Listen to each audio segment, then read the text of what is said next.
अहिंसा परमो धर्म की।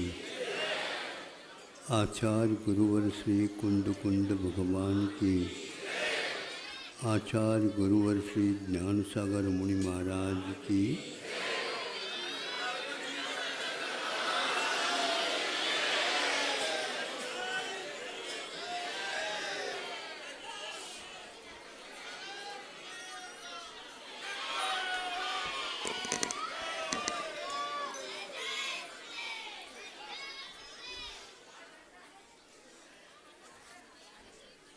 आज कुछ ऐसे रोग आप लोगों के पास शायद बिना निमंत्रण के भी आ रहे हैं। या तो आपने उन्हें अच्छा समझ करके उनको बुलाया नहीं है, तो वह आपके पास ही क्यों आ रहे हैं, ये प्रश्न उठे बिना रह ही नहीं सकता। उनमें से एक आपका भार कितना है, इसको देखने से ज्ञात होता है। कुछ लोग अपने भार को बढ़ाने में लगे हैं, तो कुछ लोग अपने भार को घटाने में लगे हैं। इन दोनों व्यक्तियों का आप आभार मान लीजिए और जाकर के पूछ लीजिए आप ऐसा क्यों कर रहे हैं। उसके माध्यम से बिना दवाई किए आपका भी यदि मान लो रोग है वह ठीक हो सकता। बिना पैसे के रोग ठीक होना कुछ लोगों को अच्छा नहीं लगता, ऐसा ही होगा, नहीं समझा, क्योंकि उनके पास मात्रा बढ़ गई होगी काय की।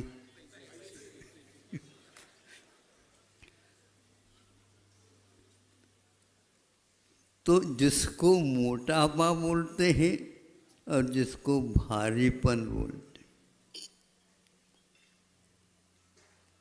यह अपने सिद्धांत से एक प्रकार से आत्मा के स्वभाव न हो करके, ये किसके स्वभाव है? आत्मा के स्वभाव नहीं है तो अड़ोस पड़ोस के स्वभाव होंगे। तो हमारे अड़ोस पड़ोस कौन है? जीव जंतु की बात नहीं कर रहा हूँ। हमारे अड़ोस पड़ोसी ऊपर नीचे पुद्गल तत्व है, उसके सोबत हमने जब से की है तो इस प्रकार भार का आभार मानना पड़ रहा है। अच्छे अच्छे कपड़े वस्त्र जवानी में पहनते थे तो वो भार होते हुए भी उसके लिए भार नहीं लगते थे। अच्छे उनको देखोगे क्या अपने आप को देखोगे? अपने आप को उस समय देखा नहीं, वो लोग कितने देख रहे हैं। अब ये अड़ोस पड़ोस का साम्राज्य इतना बड़ा हो गया, इसको हटाना बहुत कठिन होता। तो हमारे आचार्यों ने कहा, जब आत्मा का स्वभाव किसी भी प्रकार से भारी भरकम होना है ही नहीं, तुम किसमें लगे हुए हो? हर एक व्यक्ति अनेक प्रकार के भार भी होते हैं, नहीं समझे? उन भारों को आप ढोते आ रहे हैं। बिना वेतन का जैसा गधा होता है और उसके लिए कोई वेतन नहीं दिया जाता, उसके गले में पट्टा भी बांधने की कोई आवश्यकता नहीं है। वह इधर उधर घास फूस खा करके अपना पेट भर लेता है और आपका काम करता रहता है। बड़ा विचित्र सा लगता है। इस भार को आपने क्या मान करके उठा लिया अपने कंधों के ऊपर और आप कुचले जा रहे हो और वह आपके ऊपर सवारी हो करके जा रहा है। नौकरी करने वाला व्यक्ति अब जो ही स्टेशन पर उतरते हैं वाहन से, आपके हाथ के बैग ले लूँ सेठ साहब, ले लूँ, ताकि वह अपना निर्वाह के लिए। सेठ जी को अपने बैग भी उठता नहीं है, और उठ भी जाए तो भी फिर सेठ जी कैसे कहलाएंगे। एक आध ताली मत बजाया करो।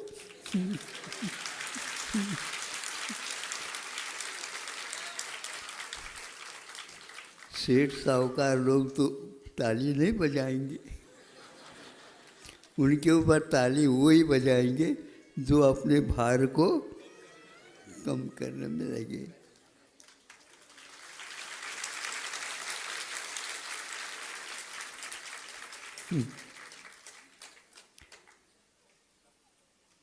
आचार्य ने ये कहा है, यदि आप अपने भार को वस्तुतः भार समझ रहे हैं तो उसको पूछने की क्या आवश्यकता है।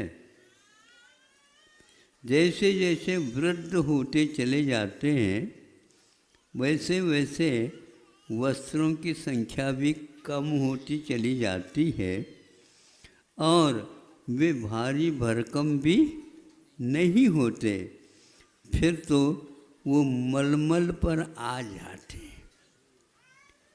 और जैसे छोटे छोटे बच्चे झबला मलमल में रहते थे झबला समझते हो? अच्छा, मैं सोचता था दक्षिण में झबला होते। हाँ, उसमें कोई कांच भी नहीं होते और बटन्स भी नहीं होते, और ज़्यादा हो तो नाड़ी भर होते हैं और नाड़ी को खिसका दे तो उतर जाए, नहीं तो हो जाए। इस प्रकार आप लोगों का जीवन भी झबले में ही निकला है, अब भूल गए हैं, अब अंत में भी झबले में ही रहते दादा। अब क्या करें बताओ। इस प्रकार जीवन में भारी होने का भी आनंद लिया और झबले का भी ले लिया। महाराज, हमारी आज तो वक्तव्य में केवल आप आलोचना ही करने, कोई बात नहीं, जिसके द्वारा आपकी आंखें खुल जाए तो हमारा तो सार्थक हो जाएगा वक्तव्य।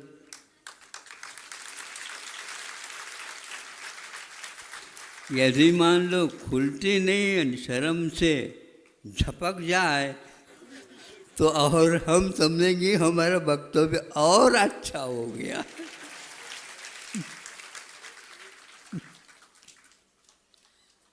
अच्छा लग रहा आप लोगों को? धन्य है आप लोग। आप लोगों की आलोचना करने के उपरांत भी तालियां मुझे दे रहे हैं।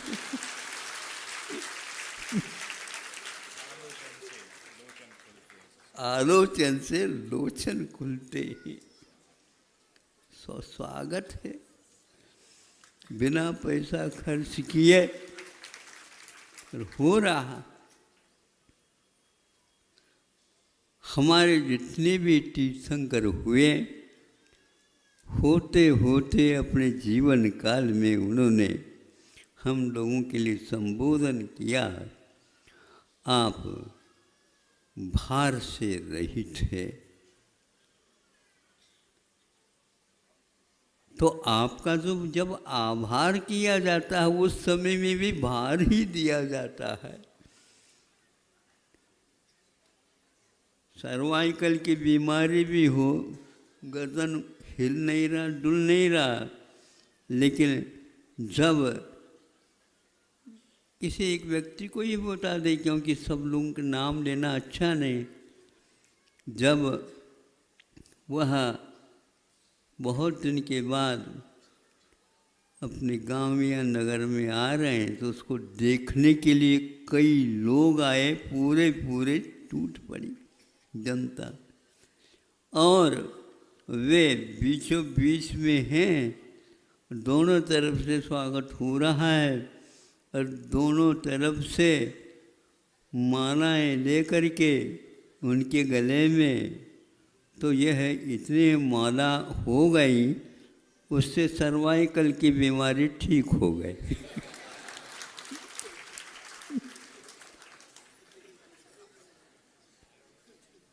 बोलो, गोलियां ली जाती थी, कोई आवश्यकता नहीं पड़ रही, और एक आ जाए हार माला तो चल जाएगी। और साथ साथ रहने वाले कुछ व्यक्ति उनके लिए सहयोग भी दे रहे थे, वो उतार करके कम कर रहे थे और पुनः उसमें डाला जा रहा। कुछ आनंद ऐसा लगता है, भिन्न भिन्न स्थान में भिन्न भिन्न व्यक्तियों के मिलने से अलग प्रकार का आनंद संसार में भरा हुआ है। और वह व्यक्ति जहाँ कहीं भी जाता है तो वह बाद में उनके सामने आता है। हमारे तीर्थंकरों ने हम लोगों के लिए कहा कि यह आज मानो या कल मानो, तो आपको मानना ही पड़ेगा। तो कल मानने की अपेक्षा से आज मान लो, आज मानने की अपेक्षा से अभी मान लो, तुरंत मान लो। शुभश्च शीघ्रम ऐसे संस्कृत में कहा भी गया है। यदि शुभ है तो मान लो, यदि अशुभ है तो छोड़ दो। अब तीर्थंकर के वाणी को कौन न माने, फिर भी ताली बजाने वाले अभी तक ताली बजाते ही रह रहे हैं, उनको मानने के बाद। अरे हम तीर्थंकरों को मान रहे हैं तो हो गया काम। उनकी बातों में रहस्य छुपी हुई रहती है। तीर्थंकरों को मानना ये तो हमारा कर्तव्य था, मान लिया हमने, बस हम तो उनके स्वागत के लिए खड़े। अब उन्होंने कहा, एक उदाहरण देता हूँ। गुब्बारा होता, गुब्बारा,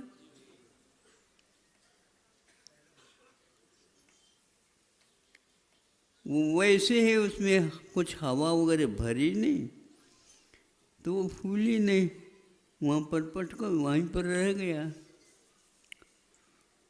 किंतु उसमें कुछ विशेष रसायन की क्रिया उसमें डाला और उसके मुख को बांध दिया दूर से अच्छे ढंग से। अब वह बाहरी हवा तो बाहर ही रह गई, वो धीरे धीरे, उसको कोई उठाने की आवश्यकता नहीं पड़ी। हाँ, वो उठने लगा, धीरे धीरे वो उठता उठता हुआ खड़ा हो गया। हाँ, खड़ा हो गया। उसका उसकी दो छोर थी, एक तो पीछे बाजू की छोर और एक सामने की या सिर की छोर। जहाँ बांधा गया था वह अपने आप ही उसके बल पर ऊपर खड़ा हो गया।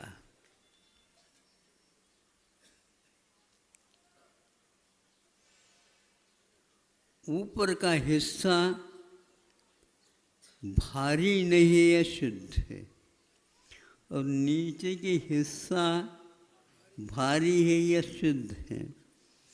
अब वह ऊपर वाला यात्रा प्रारंभ कर लेता है, तो उसके बाद उसके साथ साथ जहाँ पर हवा वगैरह नहीं भी थी तो भी वह भारी भरकम उठता जा रहा है, उठता जा रहा है, उठता जा रहा है, और वह जा कर के छत को लग जाता है। भारी होना चाहते हो, नीचे लटको, और यदि आप भारी नहीं होना चाहते हो, भारी होना कम करना चाहते हो, मोटापा कम करना चाहते हो, हल्कापन महसूस करना चाहते हो, इस गुब्बारा से आप सीख सकते हो। अब आप ये लोग सोचो कि ऊर्ध्वगमन स्वभाव क्या होता है। बंधक छेदात, बंध के छेद होने से अलाबुवत्वा, अलाबु मतलब तुम्बी के समान, वह ऊपर ऊपर पानी की सतह तक पहुंच जाता है। ऐसे उदाहरण एरंड बीजवत बंधच्छेदात,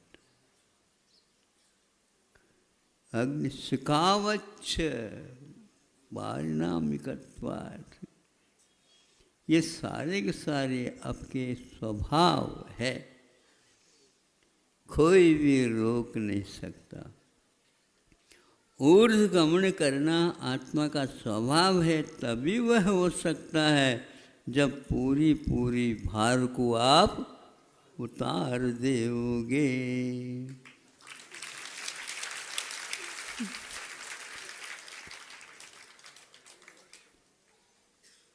नोट के बंडल और कलदार रुपया और सोना और चांदी,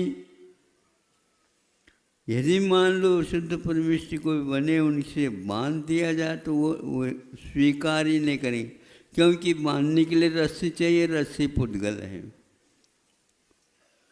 रबड़ चाहिए तो पुद्गल है, और क्या चाहिए, कुछ नहीं भी आप कोशिश करो, आत्मा के एक प्रदेश पर भी कोई भी भार रखा नहीं जाएगा, और वह यहाँ पर रहने के लिए एक सेकंड भी तैयार नहीं होता, वो ऊपर उठ जाता। एक समय में लोक के अग्रभाग पर जा कर के विराजमान होने की क्षमता केवल मोटापा से और भारी भरकम होने से ये हो रहा है। सारे के सारे विश्व के राष्ट्र ये कह रहे हैं, अब मैं तो नहीं कह रहा हूँ लेकिन फिर भी आपको समझाना चाहता हूँ, मोटापा से, भारीपन से और शुगर की बीमारी से और पेट संबंधी, लीवर इत्यादि के संबंधी इससे, और हार्ट की इसके वजह से भी, और एक और भी बताया था, आँखों की ज्योति यदि मान लो चक्कर आउट है, चक्कर क्यों आता है तो उसके लिए भी कारण उन्होंने बताया, खोज निकाला, और इसमें 50 डॉक्टरों का भी समर्थन मिल चुका, लेकिन भारत से नहीं, ध्यान रखना, यह अमेरिका से हुआ। यह शोध आज उनका कहना है यह मध्य एशिया और मुगल राज्यों से आया हुआ या अन्यत्र से बीज है गेहूँ। अगर जीना चाहते हो, उनका स्पष्ट शीर्षक है गेहूँ को छोड़ो। अब तीर्थंकर वाणी की तो आप जानते सुनते हैं और छोड़ देते हैं। अब उसको जो ही छोड़ा और धीरे धीरे यह अभियान बहुत ही ऊंचा उठता हुआ जा रहा है, क्योंकि इसके लिए रात दिन कोशिश कर रहे हैं लेकिन हो नहीं रहा। अपने यहाँ ये कहा कि नाम कर्म के उदय से गुरु और लघु अगुर लघु, ये समझे, यह इस प्रकार का कर्म के उदय के कारण होता है।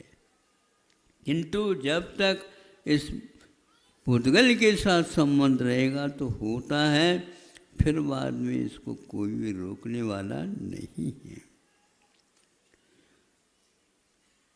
80% भोजन भारत गेहूं का करता, ऐसा होने का कहना है। क्या पता चलता रहता महाराज। चलता रहता का मतलब क्या? दो चलता है। चौके में जाकर ये पूछो, नहीं समझे, ये चलता है, ये चलता है महाराज, ये चलता है महाराज। अरे चौके में चमत्कार है, जो सारी चीज़ चलती है।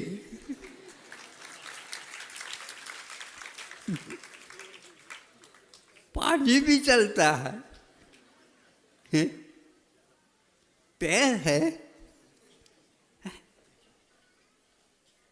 चलाओ चलाओ सब चल जाएगा।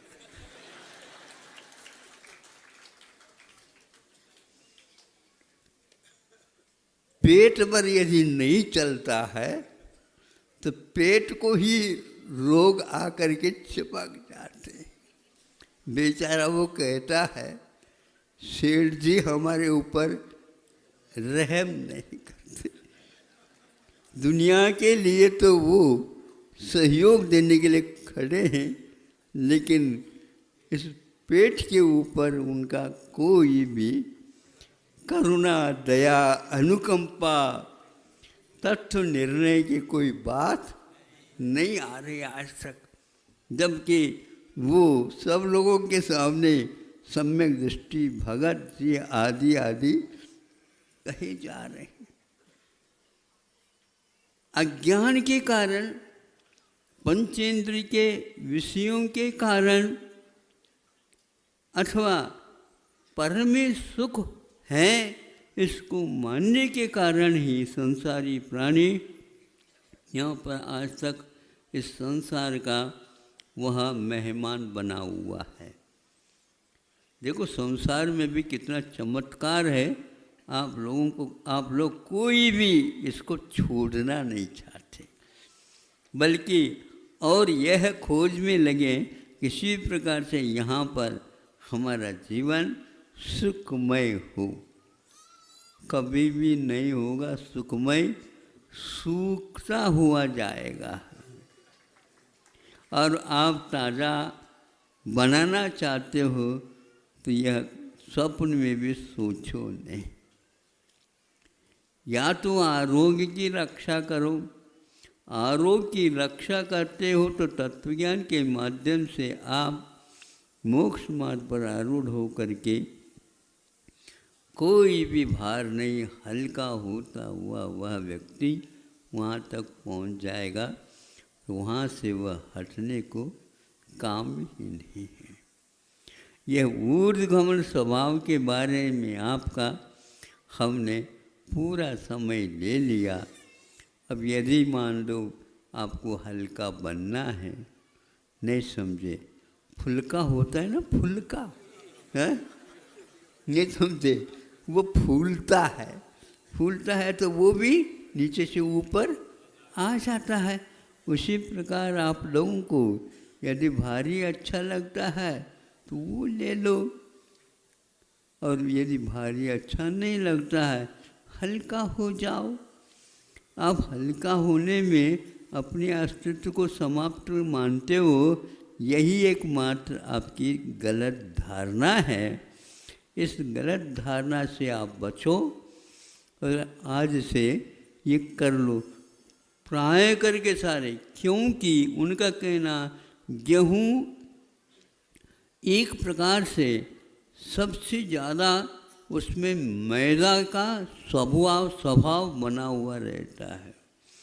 मैदा का अर्थ यही होता है कि वह आंतों को चिपका देता है, और ऐसी स्थिति में जो छोटी और बड़ी आंतें जो है ना अपने कार्य करने में अक्षम हो जाते हैं।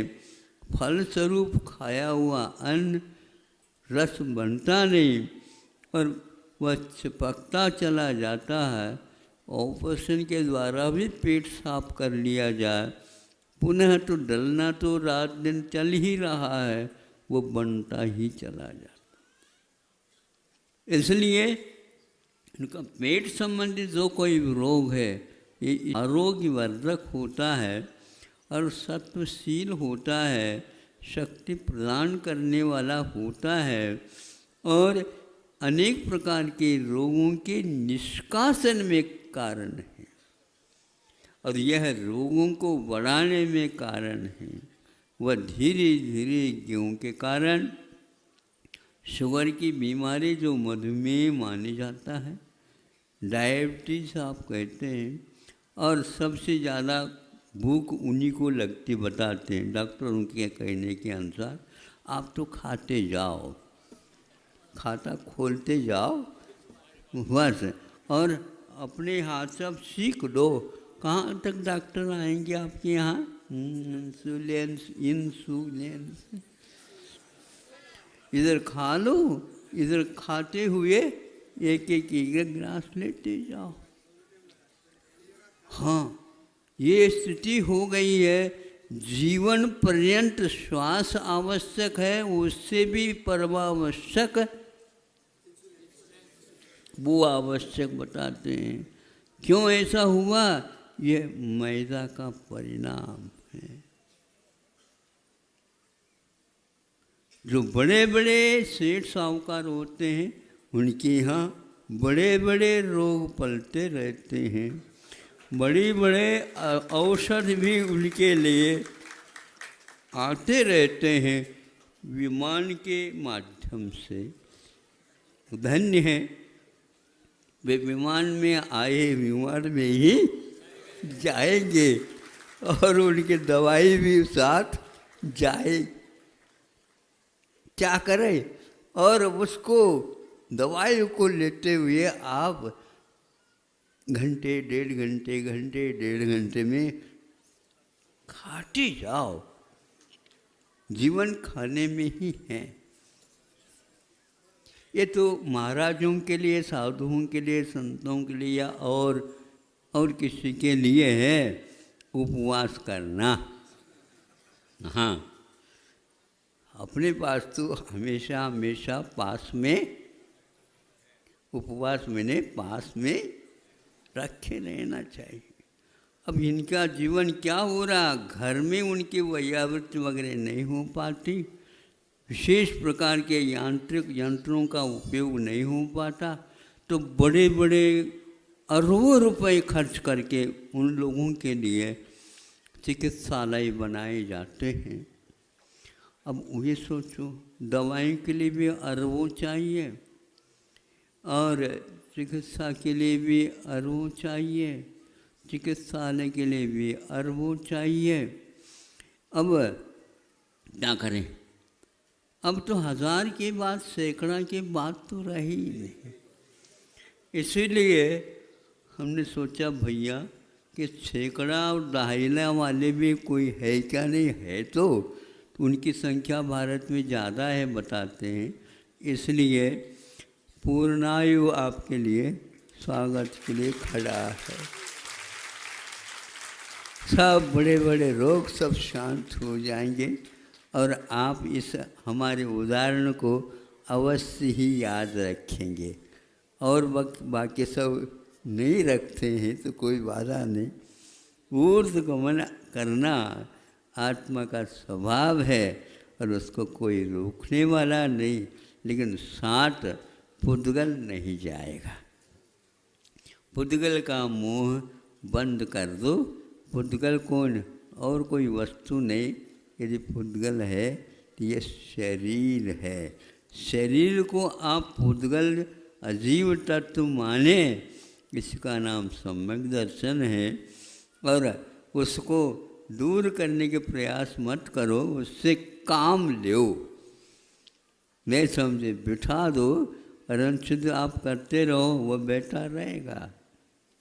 रस पड़ोसी अच्छा मिला है आपको, और इस शरीर के माध्यम से साधना करो, आगे का भविष्य आपका सुधर जाए, आपका मोटापा, आपका भारीपन का भूत दूर हो जाए और ये मंत्र आपके लिए अच्छा काम कर दे। क्योंकि भूतों को दूर करने के लिए आचार्यों ने आयुर्वेद वगैरह में यही लिखा है कि मंत्र सिद्धि करते जाओ।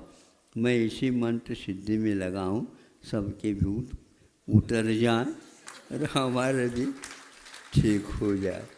अहिंसा परमो धर्मः।